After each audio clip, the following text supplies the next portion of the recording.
1 Timóteo, capítulo 1. Primeiramente, antes da gente entrar, agora que vocês já sabem, já conhecem o nome desse rapaz, desse homem, Timóteo, a gente tem que entender algumas coisas sobre a vida dele. Primeiro, que ele era um cara que se espelhava muito em Paulo. Lembram de alguns adjetivos que Paulo tinha na vida dele? Era um cara cheio de ousadia, era um cara cheio de coragem, de fazer acontecer mesmo, não tinha medo, não tinha nada. O cara realmente era um potencial humano, né? De você olhar e falar, caraca, quero ser igual a esse cara. Por quê? Paulo olhava na vida de Jesus, o que Jesus fazia, ele queria ser igual a Jesus ali, no sentido de cumprir a obra ali que o Senhor deu na missão, uma missão para ele. Então era um cara com um propósito de vida, Paulo, que era alcançar os que não eram judeus. Até então o evangelho ali, a salvação estava por intermédio do povo judeu, mas com a vinda de Jesus isso abrangeu para todo mundo, toda a humanidade hoje ela pode ser salva. Não só nós brasileiros, americanos, não. Toda a humanidade, asiáticos, indianos, o mundo inteiro hoje pode ser salvo. Chineses, coreanos, todo mundo. Tão somente se nos arrependermos dos nossos pecados e reconhecermos Jesus Cristo como a única salvação da nossa vida. Mas ninguém consegue nos salvar senão Jesus Cristo. Então, é uma oportunidade para todos nós que acreditamos em Jesus Cristo, acreditamos na palavra dele, reconhecermos isso. Beleza? Timóteo, então, captem, era um espelho de Paulo, ele queria muito se espelhar em alguém. Vamos ler alguns versículos e a gente já tira algumas lições aqui, beleza?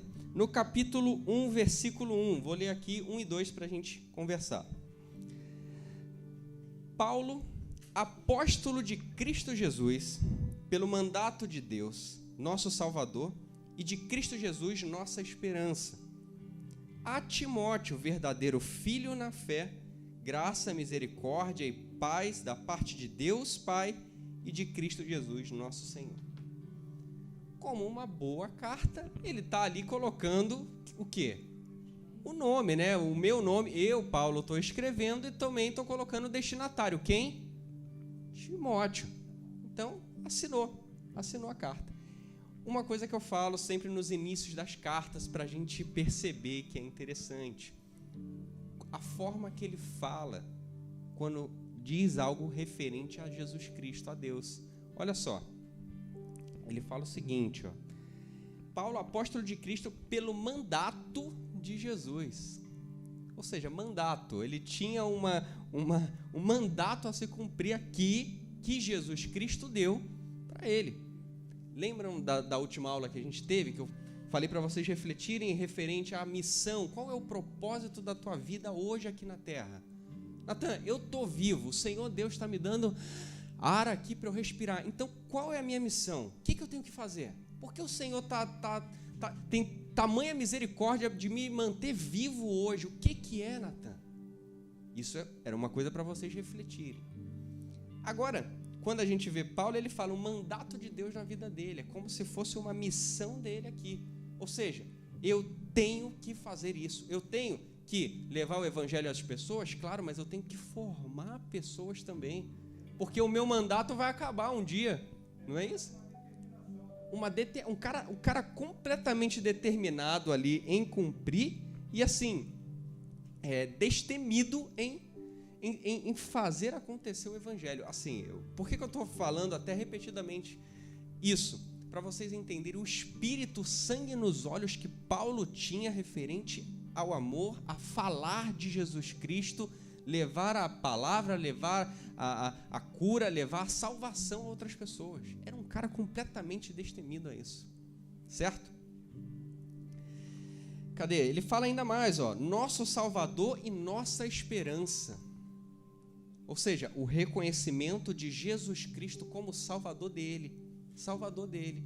Eu falei agora há pouco, uma das chaves que a gente tem para reconhecer e se tornar, nos tornarmos aí filhos de Deus, é o reconhecimento de Jesus Cristo. Eu reconheço Jesus Cristo na minha vida. Ele morreu na cruz, ressuscitou por amor a mim. Eu reconheço isso. Isso é verdade. A minha fé, o que eu acredito, é nisso. Amém? Demos o primeiro passo. Reconhecemos Jesus. Mas não para só por aí. O segundo passo é a gente nos arrepender agora dos nossos pecados. Por quê? Eles vão se tornar muito mais claros na nossa vida, coisas erradas que a gente vem cometendo, vem fazendo. É como se o Espírito Santo revelasse mais ao nosso coração, de tipo, Natan, agora que você tomou uma direção na tua vida, isso aqui você está fazendo errado.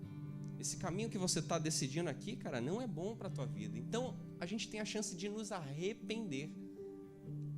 Nos arrepender a Jesus. Confessar os nossos erros ao Senhor Jesus e nos arrepender. Então, essa é a chance. É por isso que ele fala isso, a nossa esperança é única, não existe outra. Não existe outro meio, outro caminho que não fosse Jesus Cristo. Beleza? Continuando. No versículo 2, né? Ele fala uma coisa interessante. Isso aqui é interessante. Verdadeiro filho na fé.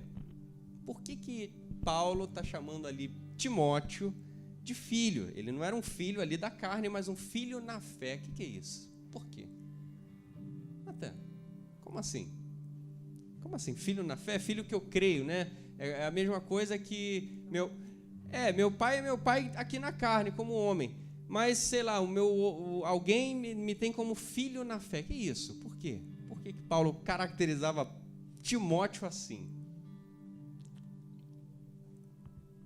A gente vai refletir. Primeiro, a gente tem que entender que Paulo era um apóstolo, ok, beleza. Mas Paulo também cuidava de igrejas, ele fazia ali o papel de um pastor. O pastor tem as suas ovelhinhas aqui para apacentar, para cuidar, né? Um pastor de uma igreja, imaginem um pastor de uma igreja. Só que alguns desses, a gente começa a perceber que eles desejam uma maior dedicação à obra, um maior desprendimento ao mundo, às coisas que me prendem aqui no mundo, para o cumprimento da obra. Timóteo era um rapaz assim. É como se Paulo visse ele pequeno. Caramba, esse rapaz, ele tá parecendo eu estou enxergando ele como meu próprio filho, já que ele era novo. Timóteo era bem mais novo que Paulo. Por isso que ele está assim, adotando ele na fé, porque ele está formando a fé dele, formando ali as atitudes que ele vai ter. Certo?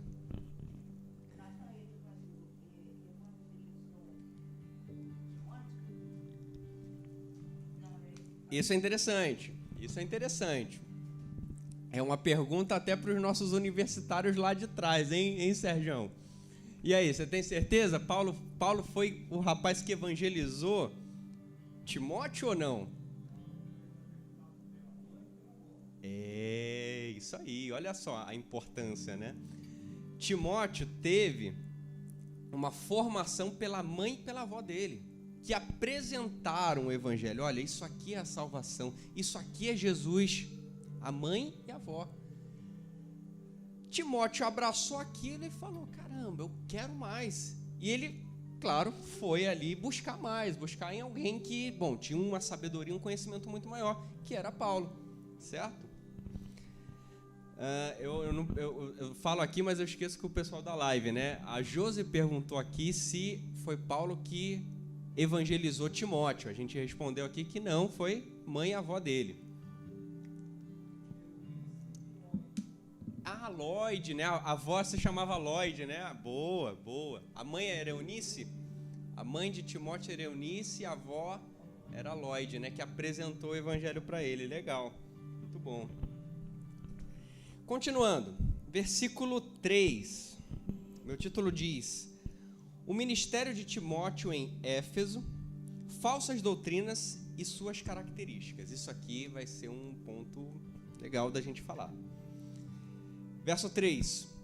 Quando eu estava de viagem rumo da Macedônia, te roguei que permanecesse ainda em Éfeso, para admoestares a certas pessoas, a fim de que não ensinem outra doutrina, nem se ocupem com fábulas e genealogias sem fim, que antes promovem discussões do que o serviço de Deus na fé. Ora, o intuito da presente admoestação visa ao amor que procede de coração puro e de consciência boa, e de fé sem hipocrisia. O que Paulo está aconselhando aqui como um pai, aconselhando ali seu filho na fé, Timóteo? Timóteo, olha, você agora vai ter uma responsabilidade muito grande em estar aí à frente da igreja de Éfeso. Éfeso é uma cidade, né? Tinha os Efésios lá. E assim, conselho de um pai espiritual, de alguém que tem maturidade. Não entra nessas picuinhas, nessas discussõezinhas de, mas ele era filho de não sei quem, que era filho, aí não precisava disso. Não, cara, isso daí vai dar volta, você não vai chegar em lugar nenhum.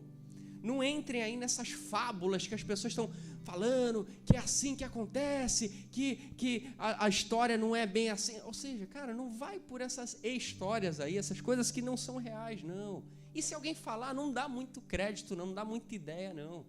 Pelo contrário, Timóteo, ocupe-se em tratar ali, em expor o amor de Jesus Cristo a essas pessoas, a misericórdia que Jesus Cristo tem por essas pessoas. Ocupe-se nisso, guarde aí o teu fôlego para que você fale e fale exatamente isso às pessoas, ensine isso às pessoas.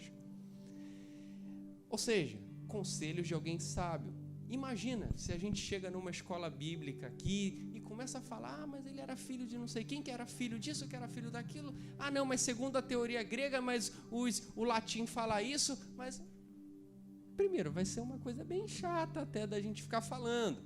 Segundo, pode não chegar em lugar nenhum. Então, o presente, né, o que a gente precisa fazer hoje na escola bíblica, no culto, é Jesus Cristo. Levar, sim, o amor de Jesus Cristo. Por quê, gente? Porque uma vez nos alcançou o amor dele. Um dia a gente reconheceu isso na nossa vida.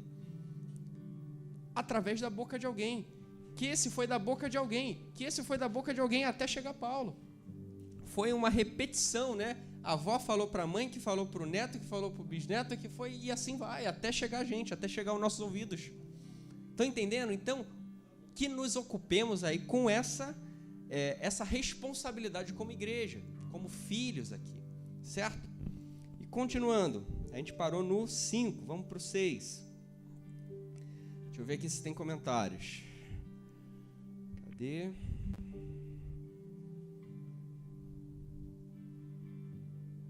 Que não está carregando. Já eu vejo. Vamos lá, versículo 6. Desviando-se algumas pessoas destas coisas, perderam-se em loquacidade frívola, pretendendo passar por mestres da lei, não compreendendo, todavia, nem o que dizem, nem os assuntos sobre os quais fazem ousadas asseverações. Ou seja, é aquele povo que, assim, eu não entendo porque a gente tem que fazer isso, mas você tem que fazer isso. Mas na igreja de fulano eles fazem assim, mas tem que fazer. Ou seja, nem entende o que ensina.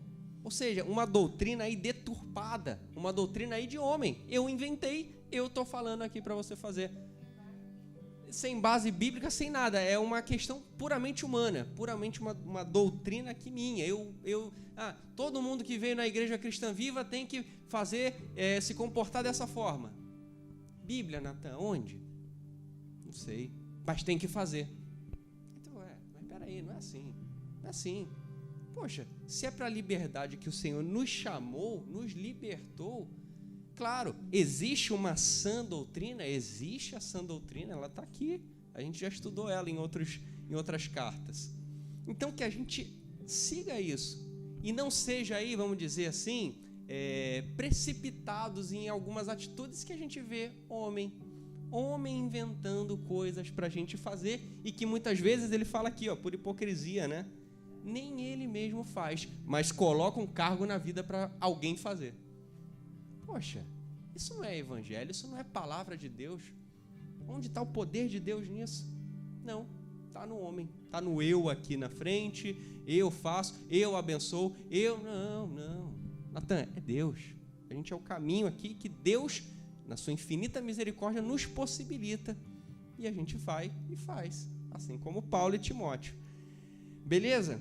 Estão com frio? Estou vendo vocês encolhidos.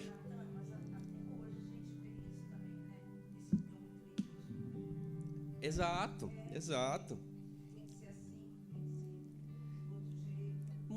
Se a gente parar para ver, Josi.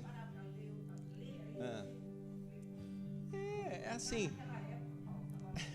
Ó, naquela época, quase 2000 anos atrás. Dá medo, né? Exato. Isso que você falou, Vi, é o evangelho do terrorismo. Ou aceita Jesus, você vai morrer. Se não for na minha igreja, você está congregando aqui, é inferno. Não tem outro, não. Olha só. Né? Sara, Vitória aqui estão falando. Ou seja, é um terrorismo? É isso? No profundo, nós que sabemos que caminhamos com Deus, até temos esse discernimento. Mas a gente não vai ser sábio se falar dessa forma.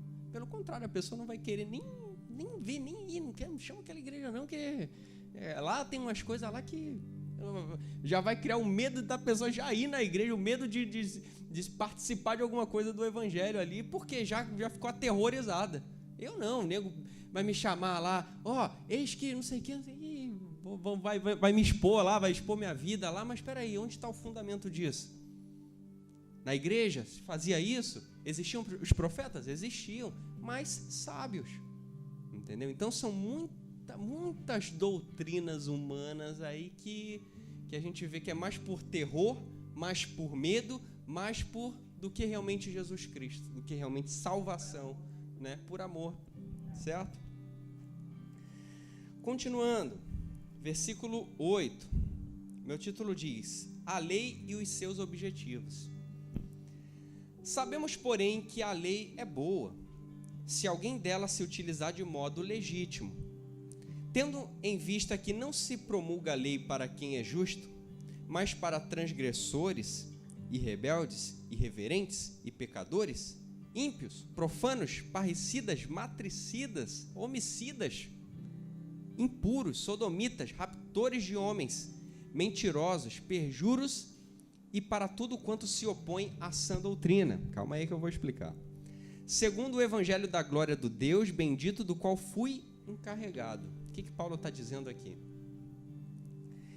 Concordam comigo que, vamos lá, digamos, a gente pequei, contei uma mentira aí, estou contando uma mentira aí para alguém. Isso é um pecado, isso me distancia de Deus, isso me afasta de Deus, e eu agora, se acontecer qualquer coisa, eu já vou ser condenado à morte. Ok, beleza. Mas vocês concordam comigo que se não existisse uma lei que falasse que a mentira não é de Deus, eu não seria julgado por isso? Não tem lei? Como é que eu vou ser julgado? Não. Aonde está escrito que não pode? Então vocês concordam que é a própria lei que nos condena?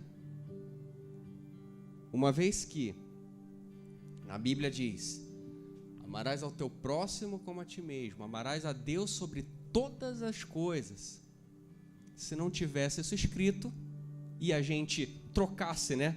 A gente não amasse a pessoa, não amasse a Deus, não teria como nós sermos julgados. Mas é porque existe a lei que nós podemos ser condenados.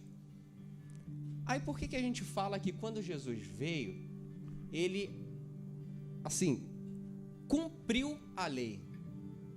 Jesus Cristo cumpriu a lei, toda a lei. Por que a gente fala isso? Porque ele não pecou. Jesus Cristo foi puro, né? Foi imaculado, ele não pecou nenhuma vez. Então ele veio aqui na terra e disse para toda a humanidade: é possível. Eu estou aqui, estou sendo morto injustamente, pagando o pecado de todo mundo, inclusive o meu, para vocês verem que é possível. E isso possibilitou uma saída, um escape para a nossa vida. Por quê?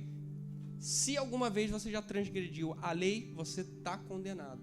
Não adianta, você está condenado. Você matou, você roubou, você mentiu, você traiu, você tem ali uma pendênciazinha, está escrito ali no livro da vida, né? No nosso livro perante o Senhor está escrito, você fez isso aqui. E agora? Vou viver condenado para sempre? Vou pagar por isso aqui? O que vocês acham? Não pagaremos?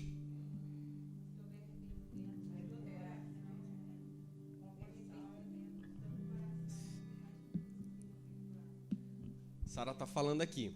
Se houver arrependimento de todo o coração, isso nos torna, né, nos faz perdoados, limpos por Jesus Cristo. Mas a vida de alguém, de uma pessoa qualquer que não tem Jesus Cristo, essa pendênciazinha vai ficar lá? Alguma coisa vai tirar, vai apagar aquilo ali da vida dela? Não. Por isso que a gente tem que entender que salvação na nossa vida é somente Jesus que vem aqui e consegue falar, não, risca. Por quê? Eu paguei esse pecado dele. Lá na cruz, eu enxerguei, eu vi que ele pecou, eu vi que ele falhou. Mas aqui, ó, as minhas mãos estão como provas. Eu fui pregado na cruz e morto. Por quê? Essa condenação aqui iria levar ele para a morte. Ele iria morrer por causa disso e iria ser lançado no inferno. Mas aqui estão as minhas mãos, os meus pés, eu aqui morto por causa desse pecado. Eu peguei esse pecado dele, meu, seu, e coloquei, imputei no meu corpo aqui, eu paguei. Meu sangue foi derramado. Era para ser o seu, era para ser o meu. Mas o de Jesus foi derramado por amor à nossa vida. Então, como a Sara falou, tão somente se nos arrependermos dos nossos pecados e reconhecermos Jesus Cristo na nossa vida, aí sim a gente tem a chance dessa pendência aqui, desse erro, desse mal, ser anulado. E uma vez anulado, nós merecemos os céus. Nós, por intermédio de Jesus Cristo, alcançamos os céus. É assim, o Evangelho se resume nisso. Não tem o que eu mais possa falar. O Evangelho do Senhor Jesus Cristo é esse, é salvação. É salvação da nossa vida. Aí você fala, Natan, mas como é difícil, Natan, como é difícil. Porque eu não consigo parar de pecar. Eu não consigo largar, eu não consigo deixar, eu não consigo, Natan. Não consigo, é muito difícil. Eu não quero mais fazer isso. Mas, meu Deus, como que eu paro? Como que isso some? Como isso apaga da minha vida, meu Deus? Isso é uma pergunta que todos nós podemos fazer. Sabe por quê?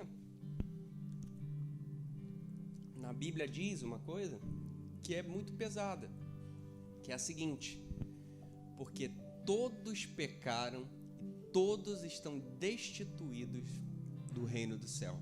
Ou seja, ninguém alcança os céus. Ninguém. Pelo meu mérito, vou lá, vou fazer, vou isso. Não dá. Impossível. O caminho, já falamos, Jesus. Mas se a gente não tomar essa atitude, impossível. É o único. Por isso que a gente está falando aqui, o único caminho. Não existe outro. Não existe outro digno da gente ser, né, levar a nossa adoração se não for Jesus Cristo. Não existe. Amém? Então vamos lá, vamos continuar. Deixa eu ver meu horário. Eita, passou muito rápido. Versículo 12. A graça e a sua eficácia na experiência do apóstolo Paulo. Vamos ver.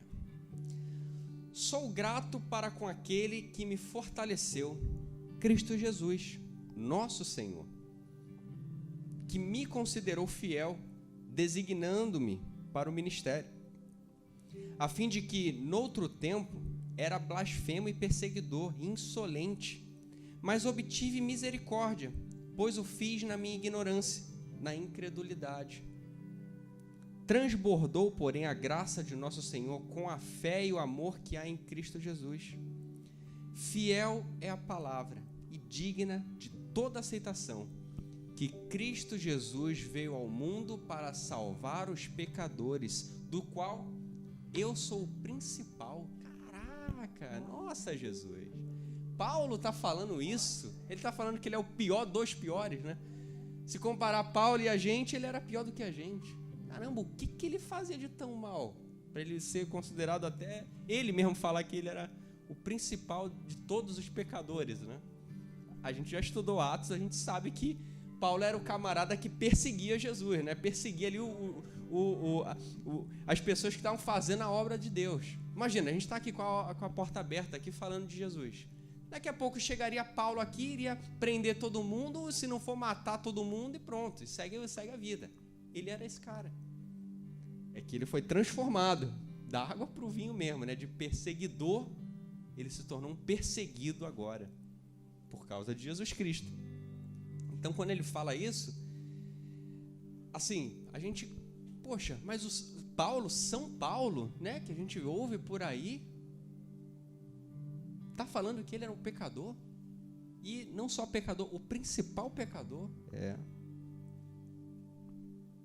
Se a gente imaginar, olhando para o nosso interior, o interior que só a gente conhece da nossa vida, a gente vê que muitas coisas a gente faz errado, a gente é mal, a gente, assim, tem sentimentos, desejos malignos, perduram no nosso entendimento, no nosso coração.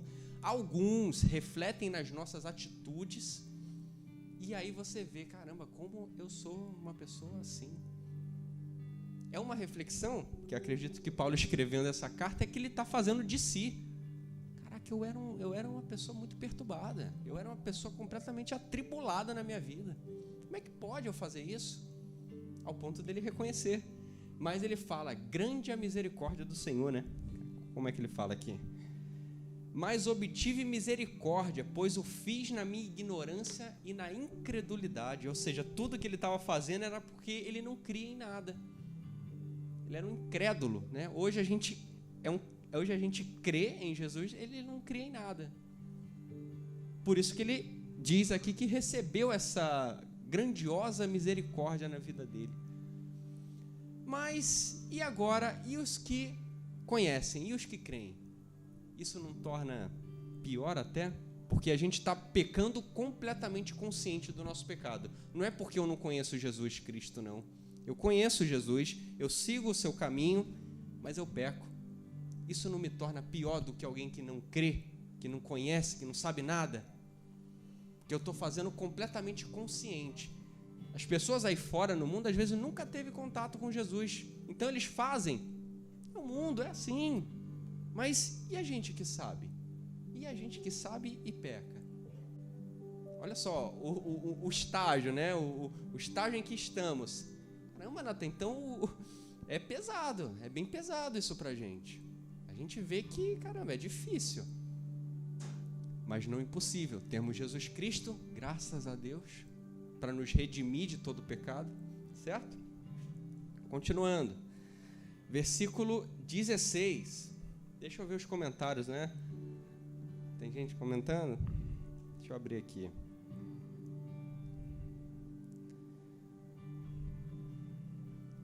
Vou abrir aqui e vou ler.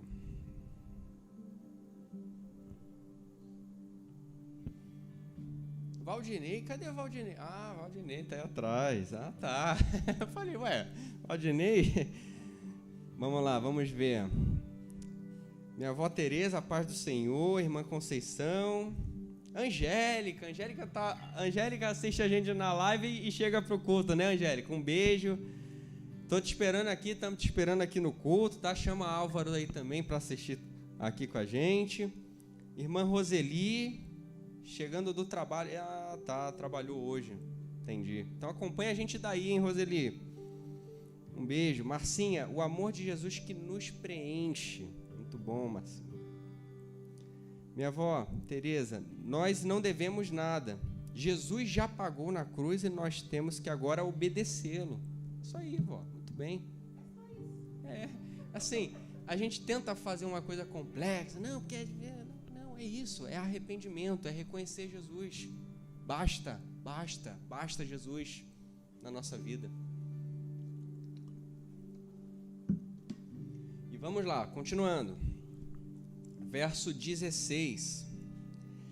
Mas por esta mesma razão que me foi concedida a misericórdia, para que em mim, o principal, evidenciasse Jesus Cristo, a sua completa longanimidade, e servisse eu de modelo a quantos hão de crer nele para a vida eterna.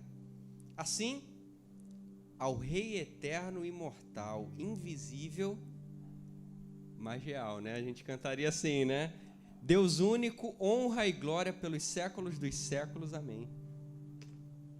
Ou seja, ele está dizendo que eu, como principal pecador de todos, Deus, em sua infinita longanimidade, no seu infinito amor, me pegou e me colocou como um modelo para os outros, inclusive para Timóteo. Essa carta está indo para Timóteo, me colocou como um modelo.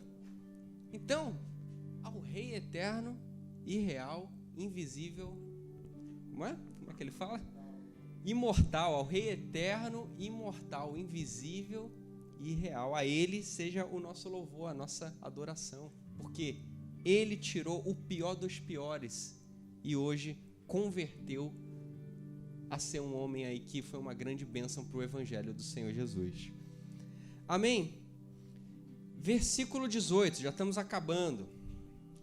Hoje deu para ler um capítulo inteiro. O bom combate. Vamos ver o que ele fala nesses 3 versículos finais aqui. Este é o dever de que te encarrego, ó filho Timóteo, segundo as profecias de que antecipadamente fostes objeto. Combate, firmado nelas, o bom combate, mantendo a fé e boa consciência. Porquanto alguns, tendo rejeitado a boa consciência, vieram a naufragar a fé.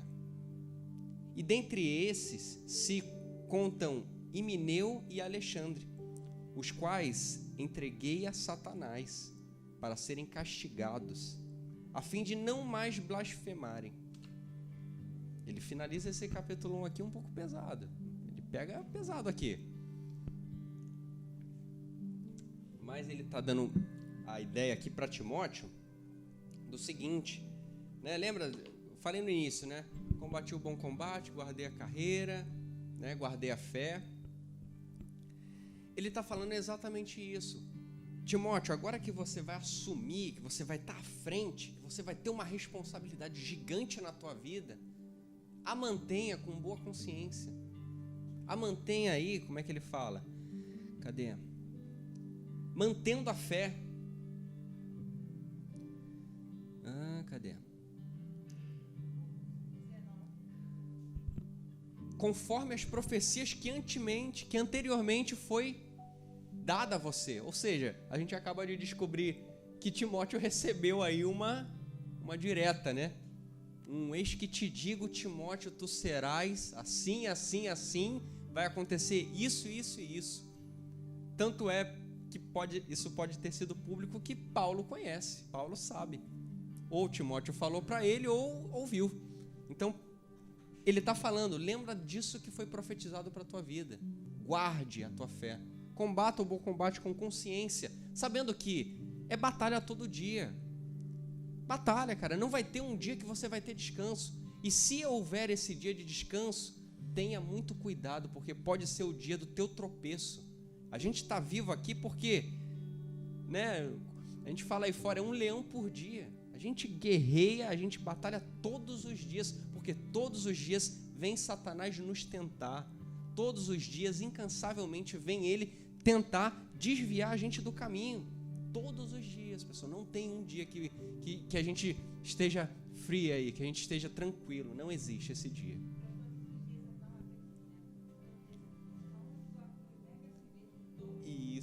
Isso. Foi uma palavra de Jesus, né? negue-se a si mesmo todos os dias, tome a tua cruz, né, e siga-me.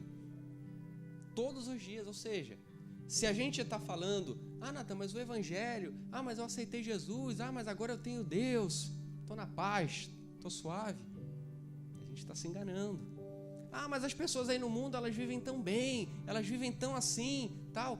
É exatamente o lugar onde o Satanás deseja que elas fiquem, porque o conforto ali que elas têm com a crença dela já está designada ao mal, ao inferno. Muitos que não sabem disso. Então o que a gente tem que ter a consciência, a boa consciência de que, Natan, beleza, entendi, Paulo, entendi, eu sou Timóteo, né, Paulo, entendi, eu vou guerrear todos os dias, eu sei das batalhas, das dificuldades que eu vou enfrentar nessa igreja, eu sei dessas fábulas, dessas pessoas que blasfemam aí, que são contra o evangelho, eu sei disso, e eu vou guerrear todos os dias contra elas. Aí no final Paulo pega e fala de dois homens, né? Himeneu e Alexandre, que foram duas pessoas ali que tiveram um embate muito grande do evangelho, blasfemaram a palavra, a sã doutrina do Senhor. E Paulo tomou-se ali de uma tamanha ira, né, que ele pega e fala isso, que é pesado. Quanto a estes, entreguei a Satanás para serem castigados, a fim de não blasfemarem mais. Caramba. Paulo que falava do amor de Cristo, Paulo que falava ali da fé, da salvação, agora ele está falando que entregou esses dois homens para Satanás? Caramba, isso é pesado. Como é que pode? Paulo falar isso? A gente tem que entender que, de cara, existe um pecado que é um pecado abominável para Deus, que é a blasfêmia contra o Espírito Santo. Mas blasfemar, Natan, beleza, essa palavra fala muito na Bíblia, mas eu não entendo o que é isso. Blasfemar é como se a gente fosse contra o Espírito Santo, contra Deus, né? No Apocalipse, muitas vezes a gente lê lá sobre o anticristo. Ele é contra Cristo, ou seja, pessoas que são contra o Senhor, contra Deus, pessoas que, assim, detestam, odeiam a salvação, Jesus Cristo, o amor pregado, são essas pessoas. Então, existe na Bíblia esse pecado, e esse pecado ele é completamente abominável a Deus. Assim, Deus não suporta isso. Infelizmente, esses homens tiveram atitudes como essa, e que Paulo ali os entrega, né? Eu imagino essa entrega a Satanás é tipo, não vou mais cuidar dessa ovelha, não vou mais cuidar, ele está aqui blasfemando, como é que pode, ele tá dentro da igreja, mas ele está levando os outros para o mundo, ele está levando os outros para fazer o mal. Não pode isso, eu sou o pastor da igreja, eu estou apacentando, mas se essa ovelha não quer, eu não posso fazer nada. Agora, se essa ovelha está aqui dentro e está levando os outros para o mal, eu tenho que agir. E essa foi a ação dele. Porque eles estavam blasfemando, é como se eu chegasse aqui na escola bíblica e comece a contar outras histórias aqui de outra fé, que não é só Jesus que salva, existe não sei quem que salva também. Olha só o papel que eu estou fazendo, levando vocês para o caminho mal, levando vocês mesmo a desacreditarem no Senhor. Então é por isso que possivelmente Paulo tem ali se irado, tamanha força para falar uma coisa dessa. Estão entendendo?